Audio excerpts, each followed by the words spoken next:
The worst type of injuries, in my opinion, are your neck, your back, and your feet. All three of these kind of keep you up straight.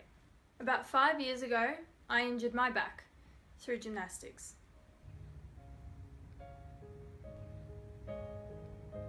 I trained as a gymnast for 4 years, trying to get up to the highest level I could. I finally reached the state team. That's when things started to get serious. We trained for about 4 nights a week, 3 to 4 hours each. My favourite apparatus was the floor. I loved the idea of being able to control your body and form a routine on a blank canvas. One of my coaches decided to change up my routine a little bit. I started off in what we call a half bridge, so my back was completely flexed over with my toes almost touching my head. Sounds complex, I know. This one afternoon at a competition I'll never forget. I started off on floor in this crazy backwards position. I knew something was up. As soon as the music started, I swung my legs over and had this massive muscle spasm, like shooting pains up my back. I didn't really think much of it though, because I knew I had to finish this routine, so I kept going. I went into one of my flip combinations, and as I was running, I felt this muscle spasm again, and it stopped me. I just stopped. I couldn't move, so I hobbled off the floor, holding my back. The pain was unbearable. I rested on it overnight with the heat pack. What else could you do? The pain continued on for about a month or so, until I decided to stop gymnastics.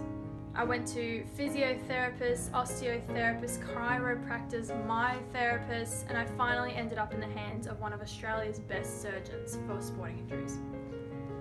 He took x-rays, MRI, CT scans, you name it, and I finally got an answer. I had what the doctors call spondylolisthesis. It's basically a displacement of the spine. They also found a mild case of scoliosis and an enlarged facet joint, the size of a golf ball, in my lower back. I was taking up to about 8 Panadeine fortes a day. The pain was excruciating. It almost felt like someone was sitting on me constantly. The doctor had one solution, basically to get drills in my back and get screws to hold my spine together. I was 14, mind you. That was insane. The doctor did mention another solution, a back brace. A few days later, I got fitted for my back brace.